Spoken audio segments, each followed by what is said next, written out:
আসসালামু আলাইকুম। কেমন আছো তোমরা সবাই? তোমরা কি আমার কথা ক্লিয়ারভাবে শুনতে পারতেছো? হ্যাঁ, আলহামদুলিল্লাহ, ভাইয়াও ভালো আছি। আচ্ছা, আমার স্ক্রিনটা কি দেখা যাচ্ছে? একটু ভাইয়াকে জানাও। আচ্ছা, ঠিক আছে। চলো তাহলে আজকের ক্লাসটা আমরা শুরু করি। দেখো, আজকে তোমাদের তোমাদের পদার্থবিজ্ঞান প্রথম পত্রের যেই ৮ নম্বর অধ্যায়টা আছে, অর্থাৎ পর্যায়ভিত্তিক গতি, এই অধ্যায় থেকে আমরা ডিটেলস আলোচনা করব। আচ্ছা, আমি তোমাদের সাথে আছি Mohammad Solaiman Suman, department of chemistry, Maulana Bhashani science and technology university. আচ্ছা, চলো আমরা পরের স্লাইডে যাই। দেখো, শুরুতেই আমাদের জানতে হবে যে পর্যায়বৃত্ত গতি বলতে আসলে কি বোঝায়। এখন পর্যায়বৃত্ত গতি কি বোঝায় এটা জানার জন্য আমরা যদি খুব সহজে চিন্তা করি, দেখো এই যে পর্যায়বৃত্ত গতি, এই শব্দ থেকে আমরা ডেফিনেশনটা খুব সহজে মনে রাখতে পারি। কারণ নর্মালি আমরা যখন ধরো সংজ্ঞা হিসেবে মুখস্থ করি, সেটা আমাদের বেশি সময় মনে থাকতে চায় না, বা দীর্ঘদিন আমরা সেটা মনে রাখতে পারি না। কিন্তু আমরা যদি এই ওয়ার্ডটা থেকে বা এই শব্দটা থেকে ডেফিনেশনটা বুঝতে পারি এবং সেটা মনে রাখতে চেষ্টা করি, তাহলে কিন্তু আমরা খুব তাড়াতাড়ি সেটা আর ভুলে যাই না, সেটা আমরা অনেক বেশি সময় মনে রাখতে পারি। তাহলে দেখো যে পর্যায়বৃত্ত গতি, তো পর্যায়বৃত্ত গতির এই পর্যায়বৃত্ত গতি এই শব্দ থেকে যদি আমরা চিন্তা করি যে পর্যায়বৃত্ত মানে কি, বলতে পারবা? যে বলো তো ভাইয়া, যে পর্যায়বৃত্ত মানে কি? পর্যায়বৃত্ত মানে যদি বাংলায় চিন্তা করো তাহলে কি বলতো? পুনরাবৃত্তি। পর্যায়বৃত্ত মানে কি বলতো? পুনরাবৃত্তি। আর যদি তুমি ইংলিশে চিন্তা করো তাহলে পর্যায়বৃত্ত মানে কি বলতো ভাইয়া? রিপিট। তার মানে কি বুঝতেছি? এটা এমন এক ধরনের গতি যার পুনরাবৃত্তি হয়, বা এমন এক ধরনের গতি যার রিপিট হয়। তাহলে কি বলতে পারি দেখো তো, যে এটি এমন গতি যা পুনরাবৃত্তি হয় বা যাকে পুনরাবৃত্তি করা যায়। এই ধরনের গতিকে আমরা তাহলে কি বলতে পারি বলতো? পর্যায়বৃত্ত গতি। আচ্ছা, এখন এই পর্যায়বৃত্ত গতি হওয়ার জন্য আমাদের এই জিনিসটাকে 3টা শর্ত মানতে হয়। কয়টা শর্ত মানতে হয়? 3টা শর্ত। 1 নাম্বার যদি কোনো বস্তুর গতি, দেখো, যদি কোনো বস্তুর গতি নির্দিষ্ট সময় পর পর, কি বললাম? নির্দিষ্ট সময় পর পর। 2 নাম্বার শর্ত নির্দিষ্ট বিন্দুকে, নির্দিষ্ট বিন্দুকে, আর 3 নাম্বারটা কি ভাইয়া বলো তো? নির্দিষ্ট দিক থেকে, নির্দিষ্ট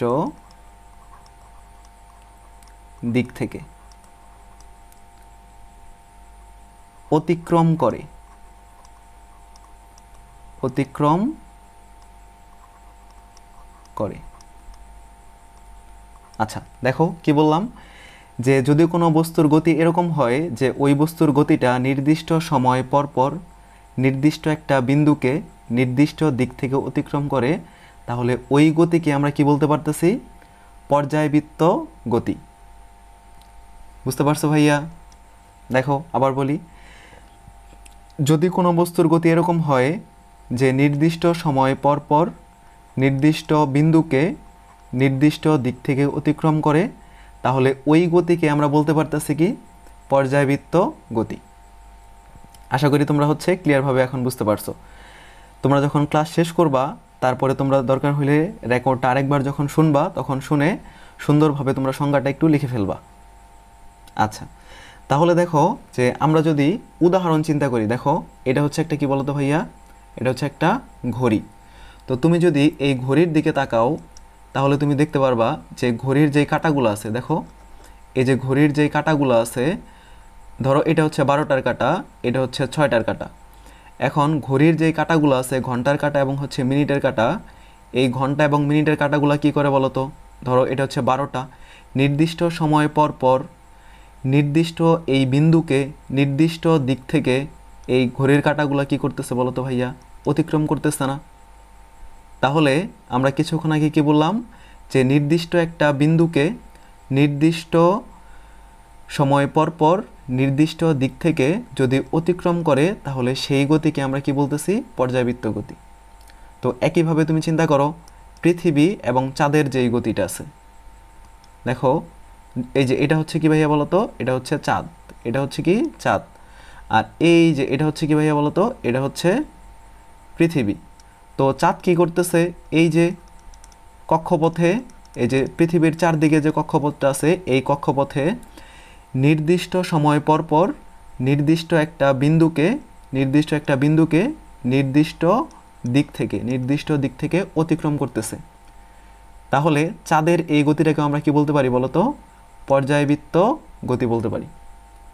একইভাবে তুমি যদি নাগরদোলার কথা চিন্তা করো, তো নাগরদোলার ক্ষেত্রেও দেখো নির্দিষ্ট একটা বিন্দুকে নির্দিষ্ট সময় পর পর নির্দিষ্ট দিক থেকে অতিক্রম করে। তাহলে নাগরদোলার গতিটাও হচ্ছে একটা কি বলতো, পর্যায়বৃত্ত গতি। তো এখন তুমি রিয়েল লাইফে যখনই তুমি চিন্তা করবা বিভিন্ন জিনিস সম্পর্কে, তখনই তুমি এরকম আরও অনেক উদাহরণ পেয়ে যাবা যে কোনটা পর্যায়বৃত্ত গতি আর কোনটা পর্যায়বৃত্ত গতি না। আচ্ছা, নিচে দেখো আরেকটা কী দেওয়া আছে বলো তো ভাইয়া, স্প্রিং দেওয়া আছে, একটা কী দেওয়া আছে, স্প্রিং। তো স্প্রিংয়ের ক্ষেত্রে যদি আমরা চিন্তা করি এটা কিভাবে ঝুলানো আছে, লম্বভাবে। এটা হচ্ছে একটা লম্বভাবে ঝুলানো স্প্রিং, লম্বভাবে ঝুলানো স্প্রিং। তো এই স্প্রিংয়ের ক্ষেত্রে তুমি চিন্তা করো, দেখো এই যে দেখো স্প্রিংটা প্রাথমিক অবস্থায় এইখানে আছে, প্রাথমিকভাবে স্প্রিংটা কোন জায়গায় আছে, এখানে আছে। তাহলে দেখো স্প্রিংটা নর্মালি যে জায়গাটাতে থাকে এটার আমরা বলতে পারতেছি কি বলতো ভাইয়া, নর্মালি যে জায়গায় থাকে দেখো ছোট্ট করে লেখা আছে ইকুইলিব্রিয়াম। তার মানে কি ইকুইলিব্রিয়াম মানে কি বলতো ভাইয়া, সাম্যাবস্থা। ইকুইলিব্রিয়াম মানে কি, সাম্যাবস্থা। মানে তুমি যদি বাহ্যিক বল না প্রয়োগ করো, কোনো ধরনের বল প্রয়োগ না করো, অর্থাৎ তুমি স্প্রিংটাকে না টানো অথবা কোনো ওজন না ঝুলাও, তখন নর্মালি স্প্রিংটা যেইভাবে থাকে ওইটা হচ্ছে তার সাম্য অবস্থা।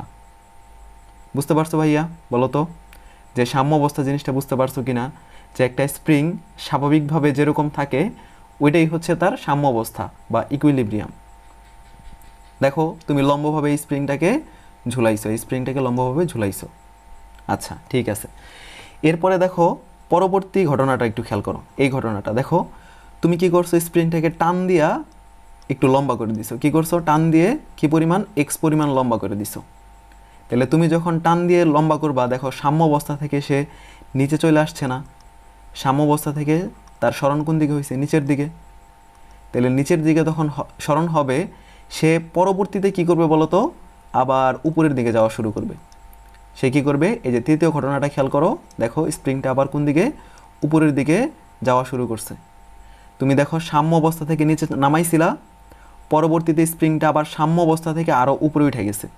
কারণটা কি, কারণ স্প্রিংয়ের মধ্যে স্থিতিস্থাপক বল কাজ করতেছে। স্প্রিংয়ের মধ্যে কি থাকে, স্থিতিস্থাপক বল থাকে। আর স্থিতিস্থাপক ধর্মের কারণেই তুমি যখন স্প্রিংটাকে টান দিয়ে নিচে লম্বা করবা, তখন স্প্রিংটা আবার সেই সাম্য অবস্থা অতিক্রম করে আরও উপরে উঠে যাবে। তাহলে দেখো এই যে নির্দিষ্ট একটা বিন্দু, এই যে সাম্য অবস্থাটা কি বলতো, নির্দিষ্ট বিন্দু। এই নির্দিষ্ট বিন্দুকে তুমি যখন স্প্রিংটাকে টান দিয়ে ছেড়ে দিতেছো, এই নির্দিষ্ট বিন্দুকে নির্দিষ্ট সময় পর পর নির্দিষ্ট একটা দিক থেকে এই স্প্রিংয়ের যেই বলটা ঝুলানো আছে, এই স্প্রিংয়ের যেই নিচে যেই বল অথবা যেই ভরটা ঝুলানো আছে, এই ভরটা কি করতেছে, অতিক্রম করতেছে না। তাহলে স্প্রিংয়ের যেই গতি এটাও কি এক ধরনের বলতো পর্যায়বৃত্ত গতি। বুঝতে পারছো ভাইয়া বলো তো, যে স্প্রিংয়ের গতিটাও যে একটা পর্যায়বৃত্ত গতি, বোঝা গেছে? আচ্ছা ঠিক আছে, তাহলে চলো আমরা হচ্ছে পরবর্তী স্লাইডে যাই। আচ্ছা ভাইয়া, এখন পরের স্লাইডটা একটু খেয়াল করো, দেখো কি বলছি, একটি আদর্শ স্প্রিং। এখন স্প্রিংয়ের ক্ষেত্রে দেখো তো ভাইয়া, এই যে দেখো এই যে লাইনটা, যেটা রেড লাইন করতেছি, এই লাইনটা হচ্ছে কি ভাইয়া বলো তো, স্প্রিংয়ের সাম্য অবস্থা। এই লাইনটা কি, এটা হচ্ছে স্প্রিংয়ের সাম্য অবস্থা। অর্থাৎ এই যে স্প্রিংটা দেখো, প্রথম চিত্রটা একটু খেয়াল করো, প্রথম চিত্রটায় যে স্প্রিংটা দেখতে পারতেছো, এটা হচ্ছে নর্মালি একটা স্প্রিংকে তুমি রাখলে যেভাবে থাকবে, এটা হচ্ছে তার প্রাথমিক অবস্থা। অর্থাৎ তুমি বাহ্যিক কোনো বল প্রয়োগ এখানে করো নাই, এটাকে টানাও নাই, মানে সংকোচনও করো নাই, প্রসারণও করো নাই। ঠিক আছে, এটা হচ্ছে প্রাথমিক অবস্থা। তখন স্প্রিংটা যেই অবস্থানে আছে এটা হচ্ছে তার সাম্যাবস্থা। কী অবস্থা ভাইয়া বলো তো? সাম্যাবস্থা বা সাম্যাবস্থা, এটা হচ্ছে তার সাম্যাবস্থা। এখন এইটা যদি তার সাম্যাবস্থা হয়, এখন তুমি যখন স্প্রিংটাকে কী করছো? প্রসারণ করছো। স্প্রিংটাকে কী করছো? প্রসারণ করছো। 2 নম্বর চিত্রটা খেয়াল করো। স্প্রিংকে তুমি কী করছো ভাইয়া বলো তো? প্রসারণ করছো। এখন প্রসারণ করলে কি পরিমাণ তুমি তাকে বৃদ্ধি করছো? দেখো, এক্স পরিমাণ তুমি হচ্ছে কী করছো? স্প্রিংটাকে তার তোমার হচ্ছে প্রসারণ করছো। দেখো, এক্স পরিমাণ প্রসারণ করছো। এখন স্প্রিংয়ের মধ্যে কি কাজ করে আমাকে বলো তো? স্প্রিংয়ের মধ্যে স্প্রিংয়ের কি আছে? স্থিতিস্থাপক ধর্ম আছে। স্থিতিস্থাপক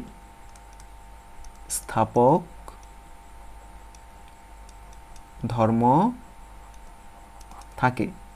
স্প্রিংয়ের কি থাকে ভাইয়া বলো তো? স্প্রিংয়ের স্থিতিস্থাপক ধর্ম থাকে। এখন স্থিতিস্থাপক ধর্মের কারণে কি হয়? যে তুমি যদি একটা স্প্রিংকে প্রসারণ করো, অর্থাৎ টান দিয়ে লম্বা করো, স্প্রিংটা কিন্তু আবার পূর্বের অবস্থায় ফিরে যাইতে চায়। এই যে ধর্মটা, এটি হচ্ছে স্থিতিস্থাপক ধর্ম।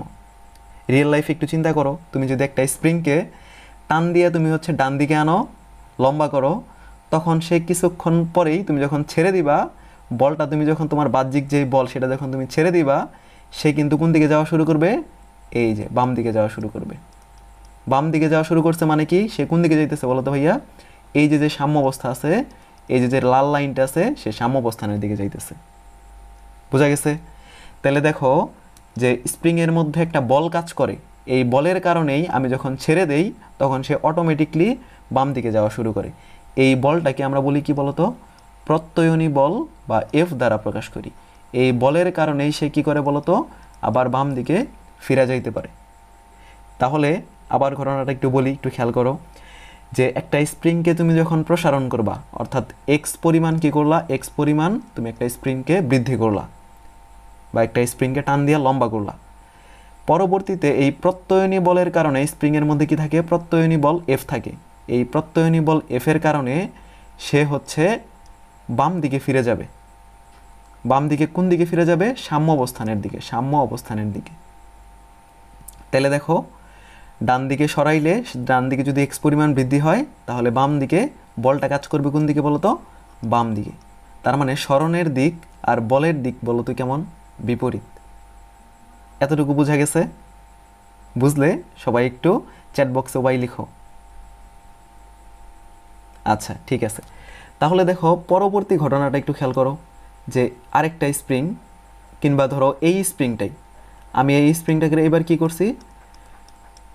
সংকোচন করছি। স্প্রিংটাকে কি করছি বলো তো ভাইয়া? স্প্রিংটাকে সংকোচন করছি। আগের বার আমরা হচ্ছে প্রসারণ করছিলাম, এবার করলাম হচ্ছে সংকোচন। মানে হচ্ছে এটাকে আমরা কি করলাম বলো তো? বল প্রয়োগ করে সংকোচন করে দিলাম। কি পরিমাণ সংকুচিত করছি বলো তো? দেখো তো, এক্স পরিমাণ আমি হচ্ছে স্প্রিংটাকে কি করছি? সংকোচন করছি না?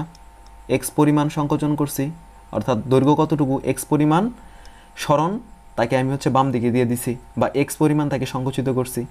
এখন একটা স্প্রিংকে তুমি যদি সংকোচন করো, রিয়েল লাইফে চিন্তা করো, একটা স্প্রিংকে তুমি যদি বল প্রয়োগ করে সংকোচন করো, তুমি যখন ওই বলটা ছেড়ে দিবা, তখন স্প্রিংটা কি আবার পূর্বের অবস্থায় ফিরতে চাবে না? পূর্বের অবস্থায় ফিরতে চাবে না বলো তো? হ্যাঁ, আবার হচ্ছে সে পূর্বের অবস্থায় ফিরতে চাবে। তাহলে তুমি একটা স্প্রিংকে এক্স পরিমাণ সংকোচন করলে পরবর্তীতে সে আবার সাম্য অবস্থানের দিকে ফিরতে চাবে। এখন ফেরার সময় কোন বলটা কাজ করবে ভাইয়া বলো তো? কোন বলটা কাজ করবে? এই দেখো, সেই প্রত্যয়নী বলের কারণেই সে কী করবে বলো তো? আবার সাম্য অবস্থানের দিকে ফিরে আসবে। তাহলে তুমি যদি প্রসারণ করো, তাও দেখো সাম্য অবস্থানের দিকে ফিরতে চাইতেছে। আবার তুমি যদি সংকোচন করো, সেই ক্ষেত্রেও কী হইতেছে বলো তো? সাম্য অবস্থানের দিকে স্প্রিংটা ফিরে আসতে চাইতেছে। তাহলে এই ঘটনা থেকে আমরা হচ্ছে দুইটা সিদ্ধান্তে আসতে পারি।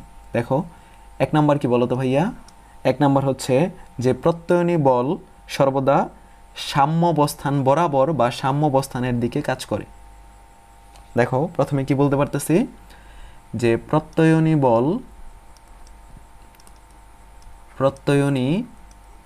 বল অর্থাৎ এই যে এফ, এটা হচ্ছে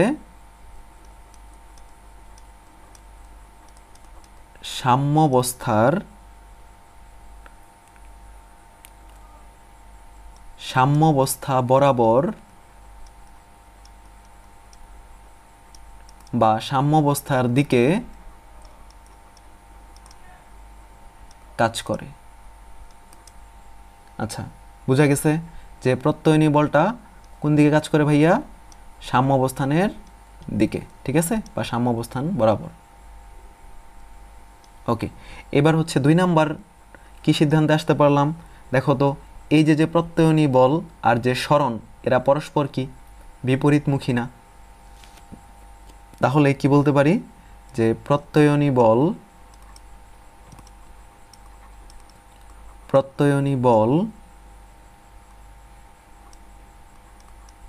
ও সরণ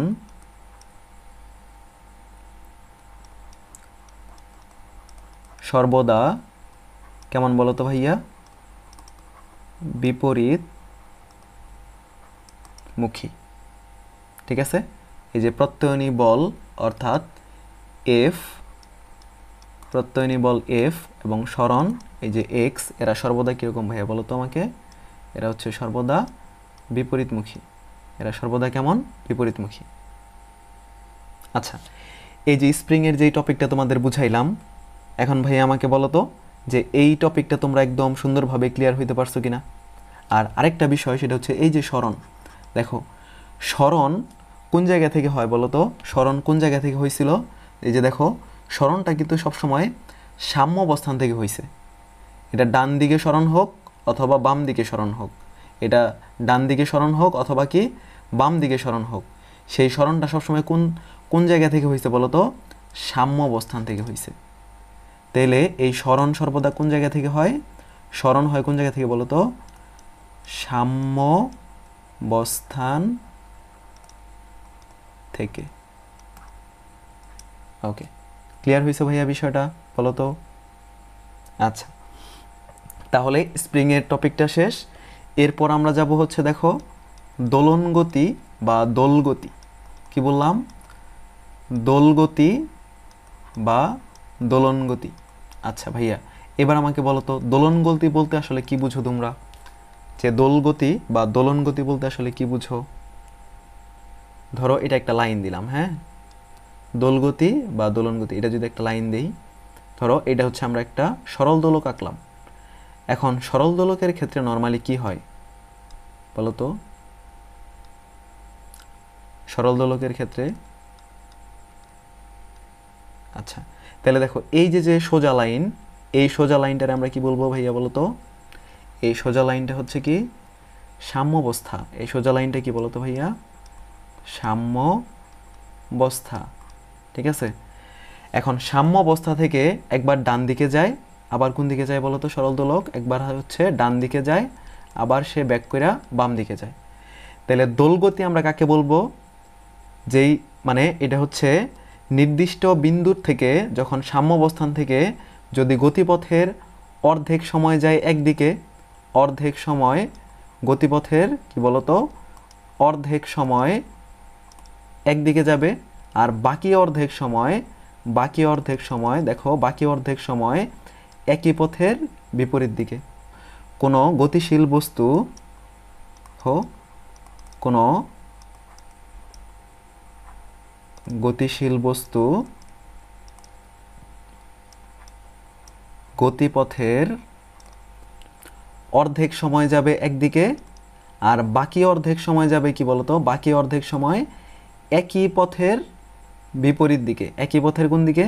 বিপরীত দিকে। বাকি অর্ধেক সময় একই পথের বিপরীত দিকে যদি যায়, তাহলে এরকম গতিকে আমরা বলতে পারতেছি কি দোলগতি বা দোলন গতি। এরকম গতিকে আমরা কি বলতে পারছি ভাইয়া বলো তো? দোলগতি বা দোলন গতি, ঠিক আছে। ক্লিয়ারলি বুঝতে পারছো নাকি বলো তো ভাই আমাকে? যে কোনো একটা গতিশীল বস্তু যদি গতিপথের কোনো একটা, দেখো কোনো গতিশীল বস্তু যদি গতিপথের অর্ধেক সময় যায় একদিকে এবং বাকি অর্ধেক সময় ওই একই পথের বিপরীত দিকে যায়, তখন সেই গতিকে আমরা বলতে পারতেছি দোলগতি বা দোলন গতি। আচ্ছা ভাইয়া, এবার বলো তো যে দোলগতি এবং দোলন গতির যে কনসেপ্ট, এটা হচ্ছে তোমাদের ক্লিয়ার হয়েছে কিনা? ওকে, ঠিক আছে। তাহলে চলো আমরা হচ্ছে এরপরে পরবর্তী স্লাইডে যাই। আচ্ছা ভাইয়া দেখো, আমরা হচ্ছে এখন দেখব যে সরল ছন্দিত স্পন্দন। এখন সরল ছন্দিত স্পন্দন আসলে কাকে বলে এই জিনিসটা বোঝার জন্য আমরা একটু সংজ্ঞাটা যদি দেখি, দেখো, বা সরল দোলন গতি বলতে আসলে কি বোঝায়। যদি কোনো বস্তুর ত্বরণ অর্থাৎ এ একটি নির্দিষ্ট বিন্দু হতে, কি বলছে বলো তো ভাইয়া, নির্দিষ্ট বিন্দু হতে সরণের অর্থাৎ এক্স এর সমানুপাতিক এবং সর্বদা ওই বিন্দুর অভিমুখী হয়, তাহলে ওই বস্তুর ওই গতিকে আমরা কি বলতেছি বলতো, ওই গতিকে আমরা বলতেছি সরল দোলন গতি বা সরল ছন্দিত স্পন্দন বলে। আচ্ছা, তাহলে ভাইয়া কি বললাম যে কোনো বস্তুর যদি ত্বরণ, দেখো কোনো বস্তুর কি বলছি যে কোনো বস্তুর ত্বরণ অর্থাৎ কোনো বস্তুর ত্বরণ যদি এ হয়, কোনো বস্তুর ত্বরণ যদি কি হয় ভাইয়া বলো তো, এ হয়।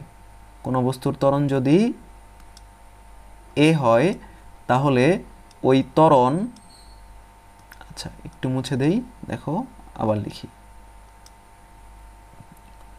ধরো কোনো বস্তুর ত্বরণ হচ্ছে কি এ, এই এটা একটা নির্দিষ্ট বিন্দু হতে সরণের সমানুপাতিক। এখন ত্বরণ নির্দিষ্ট বিন্দু হতে, মনে পড়ে কোনো কিছু, আমরা যখন কিছুক্ষণ আগে তোমাদের স্প্রিংটা একটু দেখাইলাম তখন নির্দিষ্ট বিন্দু কোনটা হইতো বলো তো ভাইয়া, যে কোন জায়গা থেকে সরণ হইতো, দেখো নির্দিষ্ট বিন্দু হতে সরণ। তাহলে বলো তো আমাকে যে সরণ আসলে হইতো কোন জায়গা থেকে, বা ত্বরণের দিক কোন দিকে হইতো, বলের দিক বলো বা ত্বরণের দিক, সেটা দিকটা কোন দিকে হইতো, আর সরণ কোন জায়গা থেকে শুরু হইতো। দেখো সরণ শুরু হইতো কই থেকে বলো তো ভাইয়া, সাম্যাবস্থা থেকে, সাম্যাবস্থা। তার মানে নির্দিষ্ট বিন্দু আসলে কাকে বুঝাইতেছে, এই সাম্যাবস্থাটাকেই বুঝাইতেছে হচ্ছে নির্দিষ্ট বিন্দু। তার মানে ত্বরণ সাম্যাবস্থা হতে সরণের সমানুপাতিক। এইবার জিনিসটা ক্লিয়ারলি বুঝতে পারছো না, যে ত্বরণ সাম্যাবস্থান হতে সরণের সমানুপাতিক এবং ওই যে ত্বরণ ওইটা সর্বদা ওই বিন্দুর অভিমুখী, অর্থাৎ কার অভিমুখী ত্বরণ কার অভিমুখী বলতো, সাম্যাবস্থানের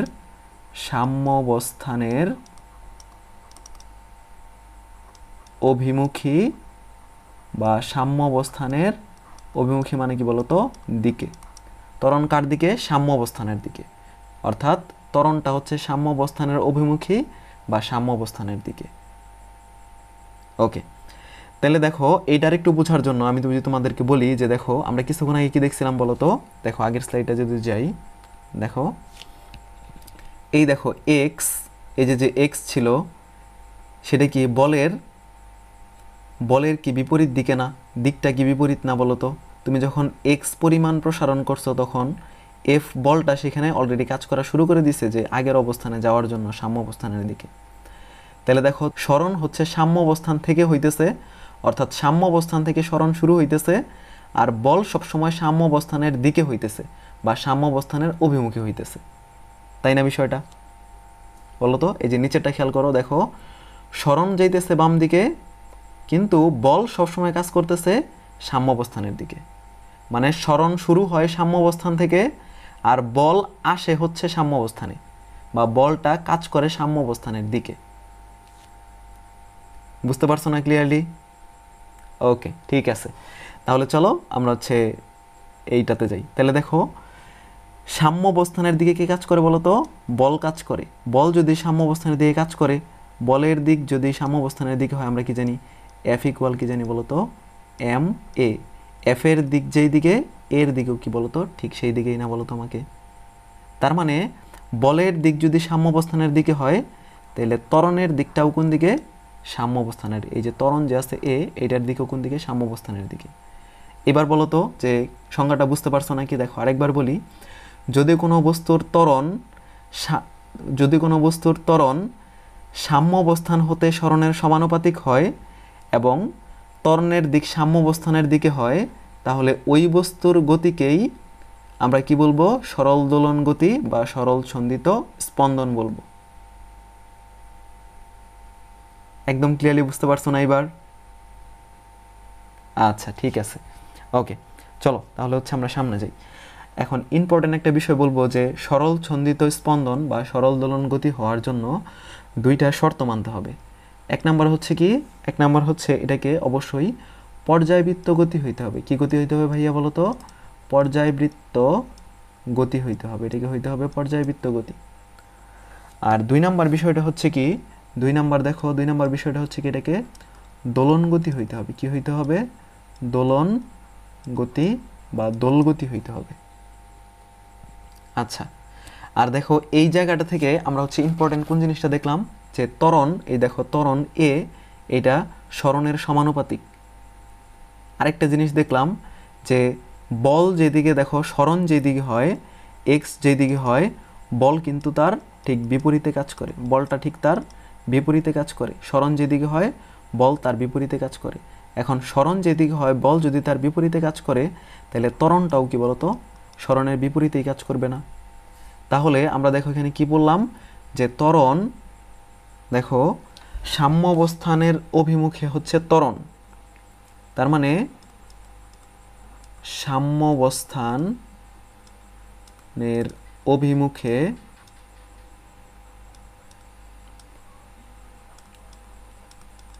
ত্বরণ, এটা সমানুপাতিক কি বলতো?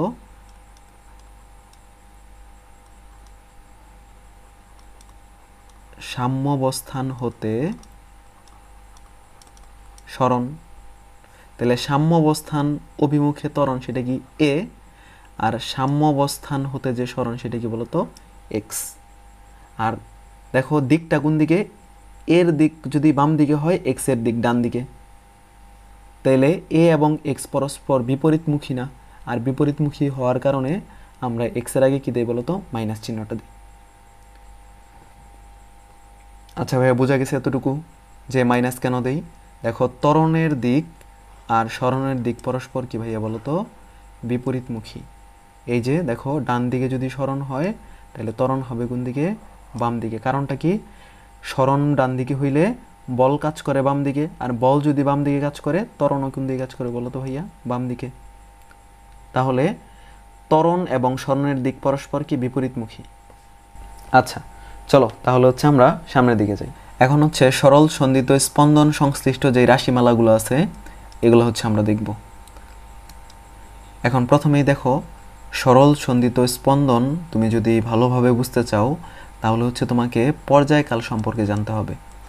এখন পর্যায়কালকে আমরা কি দ্বারা প্রকাশ করি বলতো? ক্যাপিটাল টি দ্বারা প্রকাশ করি। এখন ভাইয়া বলতো যে পর্যায়কাল কাকে বলে বা পর্যায়কাল বলতে আসলে কি বোঝায়? হ্যাঁ, এই দেখো প্রিন্স, তোমার হচ্ছে এই বিষয়টা সম্পর্কে একটু সমস্যা ছিল তাই না? তুমি হচ্ছে ওই দিন বুঝতেছিল না যে ভাইয়া পর্যায়কাল জিনিসটা কি। দেখো তাহলে পর্যায়কাল, দেখো তোমার যদি খুব সহজে বলি, ধরো তুমি এ বিন্দু থেকে যাত্রা শুরু করলা, এ বিন্দু থেকে যাত্রা শুরু করলা, আবার ঘুরা ফিরা এই এ বিন্দুতেই ফেরত আসলা। এ বিন্দু থেকে যাত্রাটা তুমি শুরু করছিলা, আবার তুমি ঘুরে ফিরে এ বিন্দুতে ফেরত আসলা। তাহলে দেখো যে যেই বিন্দু থেকে তুমি যাত্রা শুরু করছিলা ওই বিন্দুতে তুমি যে ফিরে আসলা, ফিরে আসতে তোমার যেই পরিমাণ সময় লাগছে, অর্থাৎ একবার ঘুরে আসতে, তোমার হচ্ছে পুরা পথটা একবার ঘুরে আসতে তোমার যেই পরিমাণ সময় লাগছে এটারই আমরা বলতেছি কি? পর্যায়কাল টি, ক্যাপিটাল টি। বোঝা গেছে? অর্থাৎ একটি পূর্ণ স্পন্দন বা পূর্ণ ঘূর্ণন সম্পন্ন হতে যে পরিমাণ সময় লাগে সেই সময়টাকে আমরা বলতেছি কি? পর্যায়কাল টি। বোঝা গেছে? বলো তো বুঝতে পারছো কিনা? আচ্ছা, এখন তুমি যদি তরঙ্গের ক্ষেত্রে চিন্তা করো, ধরো আরেকভাবে তোমাকে বলতে পারি যে তুমি ধরো এইখান থেকে যাত্রা শুরু করলা, কোন জায়গা থেকে? এইখান থেকে যাত্রা শুরু করলা, যাত্রা শুরু করে এখানে গেলা, আবার এখানে আসলা, আবার তুমি ব্যাক করে এখানে আসলা। দেখো তুমি এইখান থেকে যাত্রা শুরু করে কই গেছো? এইখানে আসছো। তাহলে কিন্তু তোমার একটা পূর্ণ ঘূর্ণন সম্পন্ন হয় নাই। তারপরে তুমি কি করলা? আবার এইখান থেকে যায়া এখানে যায়া এখানে যায়া আবার তুমি হচ্ছে এখানে আসলা। এবার দেখো তুমি যেই লাইন থেকে যাত্রা শুরু করছিলা, লাইনটা খেয়াল করো। দেখো তুমি যেই লাইন থেকে যাত্রা শুরু করছিলা, তুমি এই যে দেখো ঘুইরা যখন তুমি এখানে একবার আসছো, প্রথমবার আসছো, এটা কিন্তু অর্ধ তরঙ্গ হইছে। আবার তুমি যখন পুরাটা ঘুইরা আবার তুমি এখানে আসছো তখন কিন্তু একটা পূর্ণ তরঙ্গ হইছে। তাহলে দেখো এইখান থেকে যাত্রা শুরু কইরা, এই এ বিন্দু থেকে যাত্রা শুরু কইরা বি বিন্দুতে আসতে যে পরিমাণ সময়টা লাগছে এটাই হচ্ছে কি? পর্যায়কাল। এখন তুমি তরঙ্গের ক্ষেত্রে চিন্তা করো তো ভাইয়া, আমরা যখন তরঙ্গ দেখতাম তখন কি এই যে এইভাবে দিয়া এইভাবে দিতাম, তাই না? আর দেখো এই যে দেখো দেখো এইটা হচ্ছে সেই সাম্যাবস্থা, এইটা হচ্ছে কি সেই সাম্যাবস্থা বা লাইন। আর এই যে প্রথম অংশটুকু দেখো, এটারে কিন্তু আমরা এইটুকুকে কিন্তু আমরা কি বলতাম না পূর্ণ তরঙ্গ বলতাম না, এটাকে বলতাম অর্ধ তরঙ্গ। আর এইটুকু হচ্ছে আরও অর্ধ তরঙ্গ। তাহলে এই পুরা লাইনটা যখন আমি যাইতাম এইখান থেকে শুরু করে আবার এইখানে ফিরে আসতাম, তখন যেই সময়টা লাগতো সেটা বলতাম আমরা হচ্ছে পর্যায়কাল ক্যাপিটাল টি। আর এই তরঙ্গটাকে বলতাম কি একটা পূর্ণ তরঙ্গ বা একটা পূর্ণ স্পন্দন। দেখো তো এই চিত্র আর এই চিত্র দুইটা কিন্তু একই জিনিস, কোনো পার্থক্য আছে কিনা? এবার কি ক্লিয়ারলি বুঝতে পারছো না ভাইয়া, বলো তো? আচ্ছা ঠিক আছে, তাহলে চলো আমরা হচ্ছে পরবর্তী টপিকে যাই, সেটা হচ্ছে কি কম্পাঙ্ক। আচ্ছা, কম্পাঙ্ককে আমরা কি দ্বারা প্রকাশ করি ভাইয়া বলো তো? কম্পাঙ্ককে এফ দ্বারা প্রকাশ করি। আর এফ কেন বলি? কম্পাঙ্কের ইংলিশটা কি বলো তো? ফ্রিকোয়েন্সি। এই ফ্রিকোয়েন্সি থেকে আসছে কি এফ, ঠিক আছে? ফ্রিকোয়েন্সি থেকে এফ আসছে।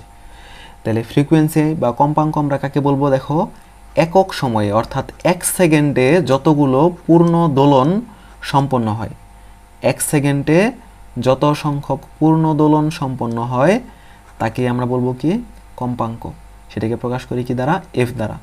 আর কম্পাঙ্কের সাথে পর্যায়কালের যে সম্পর্ক সেটা কি মনে আছে? যে এফ ইকুয়াল কি ছিল বলতো? F equal 1/T। F equal কি ছিল বলতো? F equal 1/T। এই সূত্রটা কিন্তু এখনও লাগবে, হ্যাঁ?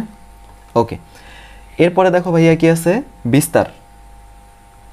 এখন এই বিস্তারটা বোঝার জন্য দেখো কি বলছে বিস্তারের জন্য, যে সাম্য অবস্থান থেকে যে কোনো দিকে বা যে কোনো একদিকে সর্বোচ্চ অতিক্রান্ত দূরত্ব, অর্থাৎ একটা বস্তু সাম্য অবস্থান থেকে যে কোনো দিকে সর্বোচ্চ যতটুকু যাইতে পারে বা সর্বোচ্চ যতটুকু দূরত্ব অতিক্রম করতে পারে সেটাকে আমরা কি বলতেছি ভাইয়া বলো তো?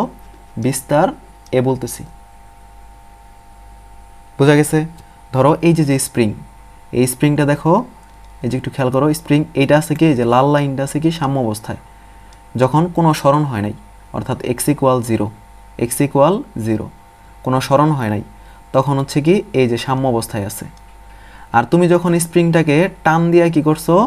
লম্বা করছো। কি করছো? টান দিয়ে স্প্রিংটাকে লম্বা করছো। সর্বোচ্চ যেই পরিমাণ লম্বা হইতে পারে সেটাই হচ্ছে কি বিস্তার।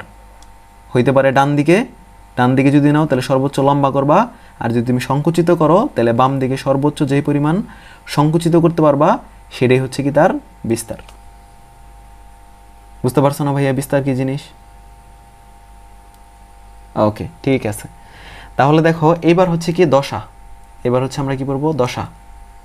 এখন দশা বলতে আসলে কি বোঝায়? যে কোনো মুহূর্তের যে গতির অবস্থা, গতির সম্মুখ অবস্থা বা গতির যে কোনো মুহূর্তের, কোনো একটা বস্তুর যে কোনো মুহূর্তের গতির যেই অবস্থা সেটাকে আমরা বলি কি বলতো? দশা। আর গতির অবস্থা কয়েকটা জিনিসের মাধ্যমে প্রকাশ করা যায়, যেমন হচ্ছে সরণের মাধ্যমে প্রকাশ করা যায় যে একটা বস্তু কি পরিমাণ সরণ হয়েছে, তারপরে বেগের মাধ্যমে প্রকাশ করা যায়, ত্বরণের মাধ্যমে প্রকাশ করা যায়, বলের মাধ্যমে প্রকাশ করা যায়। ঠিক আছে? যে একটা বস্তুর কি পরিমাণ বেগ ছিল, কি পরিমাণ ত্বরণ হয়েছে, কি পরিমাণ বল সে অনুভব করতেছে, এই জিনিসগুলা প্রকাশের যেই মাধ্যম সেটাই হচ্ছে কি বলতো? দশা। অর্থাৎ কোনো বস্তুর যে কোনো মুহূর্তের গতির অবস্থা যার মাধ্যমে প্রকাশ করা হয় তাকেই আমরা কি বলি? দশা বলি। যেমন সরণ, বেগ, ত্বরণ, বল, এগুলোর মাধ্যমে কি একটা বস্তুর গতির অবস্থা বুঝি না আমরা বলতো? ওই যে গতির অবস্থা বোঝার জন্য আমরা যেটার সাহায্য নেই সেটাই হচ্ছে কি দশা, বা যার মাধ্যমে গতির অবস্থা প্রকাশ করা হয় তাকেই বলি আমরা কি? দশা। আর অবশ্যই এটা গুরুত্বপূর্ণ যে কোনো মুহূর্তের গতির অবস্থা সেটাই হচ্ছে কি দশা। বুঝতে পারছো না ভাইয়া বলো তো? হ্যাঁ, থ্যাংক ইউ। আচ্ছা ঠিক আছে, চলো তাহলে হচ্ছে আমরা সামনের দিকে যাই। আচ্ছা, এখন দেখো একটা হচ্ছে কোশ্চেন আছে, একটু খেয়াল করো তো ভাইয়া, একটা কোশ্চেন আছে দেখো, খুব ইন্টারেস্টিং একটা কোশ্চেন, যে তোমার হচ্ছে কম্পাঙ্ককে আমরা কি করছি, দ্বিগুণ করে দিছি। কম্পাঙ্ক কি করছি বলো তো, এই দেখো কম্পাঙ্ককে আমরা দ্বিগুণ করে দিছি, তাহলে পর্যায়কাল কত হবে, অর্থাৎ ক্যাপিটাল টি পরের যেই পর্যায়কাল টি প্রাইম সেটা কত হবে, একটু তোমরা করো তো। আচ্ছা দেখো, আমরা যদি ধরি প্রাথমিক কম্পাঙ্কটাকে যদি আমরা যদি ধরো এফ ধরলাম, তাহলে পরের যেই কম্পাঙ্ক সেটার কি ধরবো, এফ প্রাইম। তাহলে দেখো কম্পাঙ্কটাকে কি কত গুণ করে দেওয়া হয়েছে, দ্বিগুণ, তার মানে এফ প্রাইম সমান কি বলতো, 2f না, বলতো। আচ্ছা এফ প্রাইম সমান হচ্ছে 2f। এইবার কম্পাঙ্কের সাথে পর্যায়কালের সম্পর্কটা কি পড়ছিলা, টি ইকুয়াল কি পড়ছিলা বলতো। আচ্ছা টি ইকুয়াল আমরা পড়ছিলাম 1/f, অথবা আমরা বলতে পারি এফ ইকুয়াল 1/t, এটাও বলতে পারি, তাই না। তাহলে আমরা হচ্ছে যেহেতু টিটাই নির্ণয় করব, তাহলে আমরা লিখি টি ইকুয়াল হচ্ছে কি বলতো 1/f। ঠিক আছে, টি ইকুয়াল হচ্ছে কি 1/f।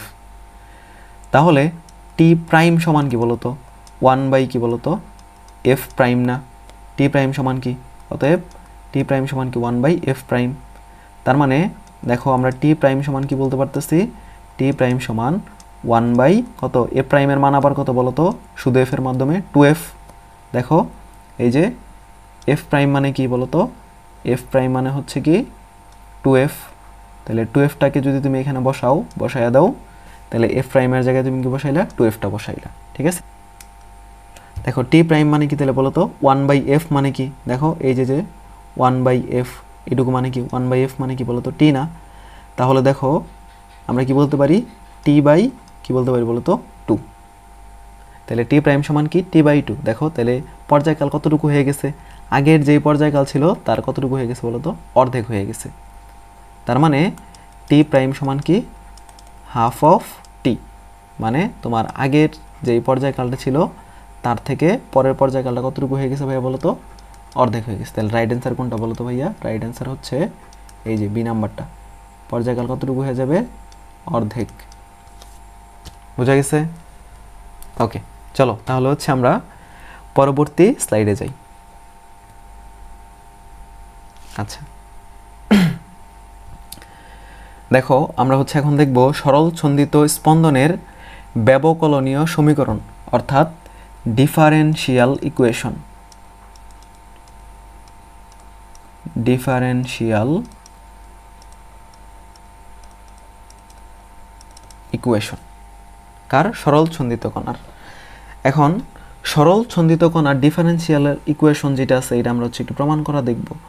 তাহলে আমরা হচ্ছে কি পড়ে আসছিলাম বলতো, যে সরল ছন্দিত কণার যেই ত্বরণ, এই ত্বরণটা কি সরণের সমানুপাতিক না বলতো, এটা আমরা পড়ে আসছিলাম না। ত্বরণ হচ্ছে সরণের কি বলতো, সমানুপাতিক, এটা পড়ে আসছিলাম না, a is proportional to -x, মনে আছে? এই দেখো এই যে পড়ে আসছিলাম না, a is proportional to -x। আচ্ছা তো এইখান থেকে দেখো, আর ডিফারেনশিয়াল ইকুয়েশন ভাইয়া কোনটা, ডিফারেনশিয়াল ইকুয়েশনটা হচ্ছে D square X DT square plus হচ্ছে কি ওমেগা স্কোয়ার এক্স ইকুয়াল হচ্ছে 0। এই যে ইকুয়েশনটা দেখতেছো এটাই হচ্ছে কি ভাইয়া বলো তো, এই ইকুয়েশনটাই হচ্ছে কি ডিফারেনশিয়াল ইকুয়েশন। ঠিক আছে, এটাই হচ্ছে কি সরল ছন্দিত কণার ব্যবকলনীয় সমীকরণ বা ডিফারেনশিয়াল ইকুয়েশন। আচ্ছা এটাই আমরা হচ্ছে কি একটু প্রমাণ করাটা দেখব যে এটা আসলে কিভাবে আসলো। আচ্ছা এই যে দেখো একটু খেয়াল করো ডান দিকে, যদি স্প্রিংয়ের দিকে একটু খেয়াল করো, দেখো এই যে স্প্রিং, এইটা কি বলতো ভাইয়া, এই যে দাগটা এটা হচ্ছে কি সাম্য অবস্থা না বলতো, এই যে এক্স ইকুয়াল যে 0 অর্থাৎ কোনো সরণ হয় নাই, এইটা হচ্ছে কি সাম্য অবস্থা, এই অবস্থানটা হচ্ছে কি সাম্য অবস্থা। এখন তুমি একটা স্প্রিংকে যখন এক্স পরিমাণ ডান দিকে সরাইছো, তখন স্প্রিংটা কি বাম দিকে আবার ফিরে আসতে চাবে না, তখন কি কাজ করবে, একটা বল কাজ করবে, কি বল, প্রত্যয়নী বল। আগেও কিন্তু অনেকবার বলছে, এই বলটা কোন দিকে কাজ করবে বলো তো, এই যে বাম দিকে আসার জন্য কাজ করবে, এই বলটা কোন দিকে কাজ করবে, বাম দিকে আসার জন্য কাজ করবে। এই জন্য বলের দিকও বাম দিকে, আর হচ্ছে বলের দিক যেই দিকে ত্বরণের দিক কিন্তু সেই একই দিকে, এই জন্য বলের দিকও বাম দিকে, ত্বরণের দিকে কোন দিকে বলো তো, বাম দিকে। এখন তোমাদের কি স্প্রিংয়ের ক্ষেত্রে নিউটনিয়ান বলবিদ্যা এবং হচ্ছে কাজ ক্ষমতা শক্তি যে তোমাদের পড়াইছিলাম, তখন কিন্তু তোমাদের স্প্রিংয়ের যেই বল, এই স্প্রিং বলের একটা সূত্র ছিল, সেটা কিন্তু তোমাদের আমি বলছিলাম বা তোমাদের পড়াইছিও, এখান থেকে ম্যাথও করছো তোমরা। এটা কি তোমাদের মনে আছে যে স্প্রিংয়ের ক্ষেত্রে যেই প্রত্যয়নী বল কাজ করে সেটা সমান কি হয়? বলো তো ভাই আমাকে। আচ্ছা, এই স্প্রিং বল সমান কি বলো তো? স্প্রিং বল এফ ইকুয়াল কি বলো তো? মাইনাস কে এক্স। স্প্রিং বল এফ ইকুয়াল কি? মাইনাস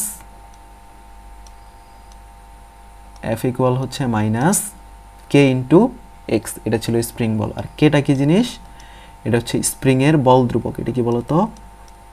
স্প্রিংয়ের বল ধ্রুবক। স্প্রিংয়ের বল ধ্রুবক। এই কেটা হচ্ছে কি ভাইয়া বলতো? এই যে কে, এই কেটা হচ্ছে স্প্রিংয়ের বল ধ্রুবক। আর এক্স হচ্ছে কি?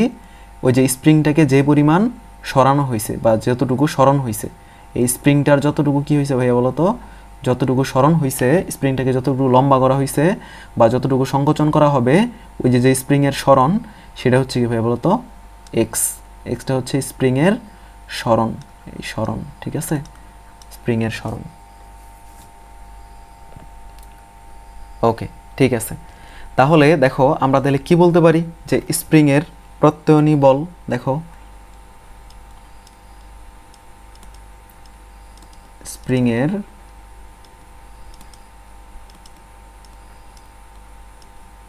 প্রত্যয়নী বল, দেখো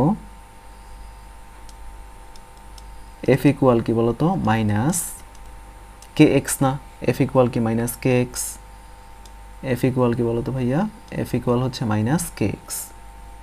আবার দেখো এই যে স্প্রিংটা পরবর্তীতে আবার যখন ফিরে আসবে, যখন এই যে দেখো ব্যাক করে ফিরে আসবে, তুমি এক্স পরিমাণ সরণ দিছো, পরে আবার যখন ব্যাক করে ফিরে আসবে, তখন অবশ্যই তার একটা কি থাকবে? ত্বরণ থাকবে না? বলো তো, চলে আসবে যখন, ত্বরণ থাকবে।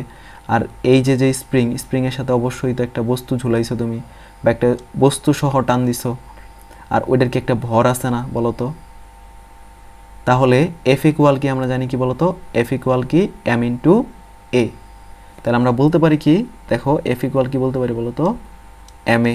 অর্থাৎ ওই যে ফিরে আসবে, বলটা কোন দিকে কাজ করবে? বাম দিকে। তখন যে ফিরে আসবে তখন কি পরিমাণ বল কাজ করবে? এম ইন্টু এর গুণফলের সমান বল কাজ করবে। আর স্প্রিংয়ের নিজের যেই বল সেটা কি বলতো? মাইনাস কে এক্স, ওই যে প্রত্যয়নী বল। বোঝা গেছে? বুঝতে পারছো ভাইয়া এইটুকু? যে এফ ইকুয়াল আমরা কি লিখলাম? এফ ইকুয়াল লিখলাম হচ্ছে এই যে F equal M A, R K x এর মতো রয়ে গেল। ওকে, ঠিক আছে। আচ্ছা, ঠিক আছে। তাহলে চলো আমরা সামনের দিকে যাই। তাহলে তুমি দেখো এখান থেকে এ ইকুয়াল কি বলতে পারতেছো? বলো তো আমাকে, যে তুমি এখান থেকে এ সমান কি বলতে পারতেছো? এ সমান minus K by M into X. এটা বলতে পারতেছো না? বলো তো, এটা বলতে পারতেছো না? আচ্ছা, ঠিক আছে। এখন তুমি আমাকে ভাইয়া বলো তো, যে ওমেগা সমান আমরা যে করছিলাম না, ওমেগা সমান রুট ওভার কি ছিল বলো তো? কে বাই এম। অর্থাৎ কৌণিক ভরবেগ, হ্যাঁ কৌণিক বেগ।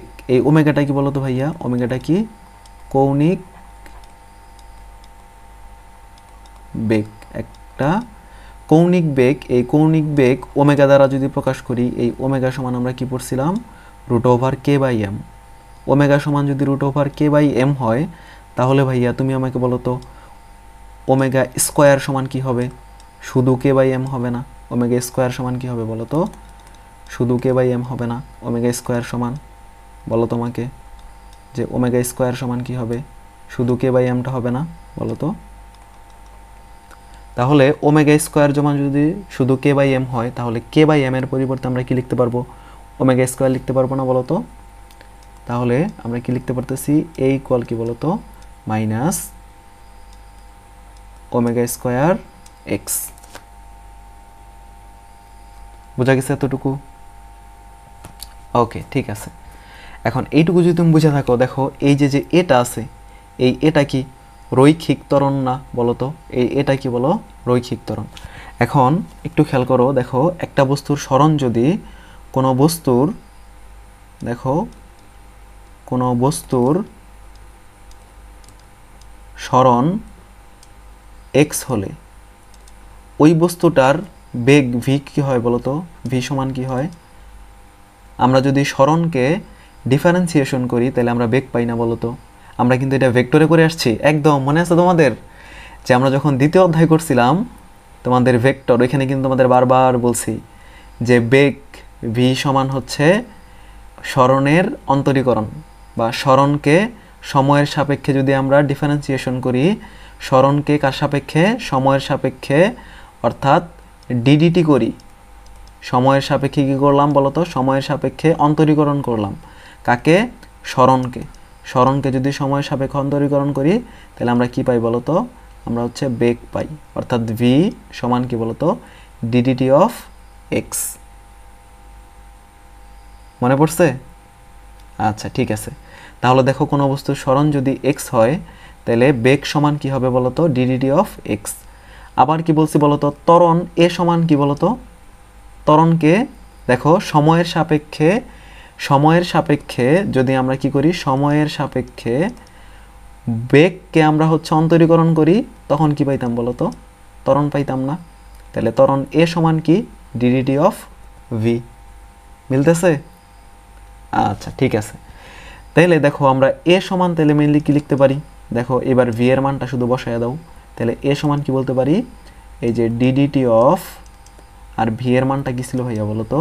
এই যে একটু খেয়াল করো, এই যে ভি এর মানটা কী ছিল বলো? ভি এর মানটা কী ছিল বলো তো? ভি সমান কী ছিল? DDT of x. তাহলে ভি এর পরিবর্তে আমরা কি লিখব? DDT of x. এটা লিখতে পারি না বলো তো? ডিডিটি অফ এক্স এটা লিখতে পারি না? আচ্ছা এক্সটা একটু সুন্দর করে লিখি, তোমাদের বুঝতে হয়তো একটু মাঝে মাঝে অসুবিধা হয়ে যায়, তাই না? ওকে, সরি ভাইয়া। আচ্ছা তাহলে দেখো ডিডিটি অফ কি? এক্স লিখতে পারি না? ওকে, তাহলে দেখো পরের লাইনে আমরা কি লিখতে পারতেছি?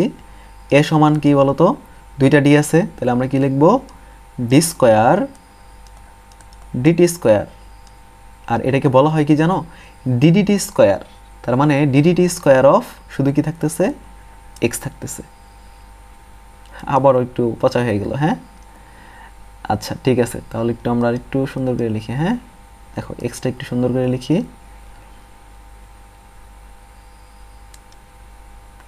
ওকে, দেখো কি বলতে পারতেছি তাহলে? ডিডিটি অফ ডিডি মানে ডিডিটি স্কোয়ার এক্স বলতে পারতেছি। এ সমান কি বলতে পারতেছি? DDT square x. তার মানে কি এ সমান এটা লিখতে পারি না যে এ সমান ডি স্কোয়ার এক্স ভাগ হচ্ছে কি ডিটি স্কোয়ার। আর এটাকে ভাষায় কেমনে বলা হয়? DDT square X, DDT square X. Okay, তাহলে দেখো আমরা তাহলে এর পরিবর্তে এই লাইনটা খেয়াল করো। এবার দেখো এটুকু আমরা হচ্ছে একটা লাইন দিয়ে দিই। তাহলে দেখো এখানে খেয়াল করো, দেখো এই যে এর মান কি পাইছি বলো তো? এর মান কি পাইছি? এটা পাইছি না? তাহলে এখানে খেয়াল করো কি লিখতে পারি বলো তো? এর পরিবর্তে D square X DT square equal কি মাইনাস ওমেগা স্কোয়ার এক্স। তাহলে পরের লাইনে আমরা কি লিখতে পারি বলো তো ভাইয়া? ডি স্কোয়ার এক্স ভাগ হচ্ছে কি ডিটি স্কোয়ার ইকুয়াল, আচ্ছা ইকুয়াল না তো? ওকে, দেখো ওই পাশে যদি কি থাকে বলো তো? ডান পাশে যদি মাইনাস থাকে, বাম পাশে আসলে ভাইয়া কি হবে বলো তো? প্লাস হয়ে যাবে না? তাহলে ওমেগা স্কোয়ার এক্স সমান কি বলো তো? 0।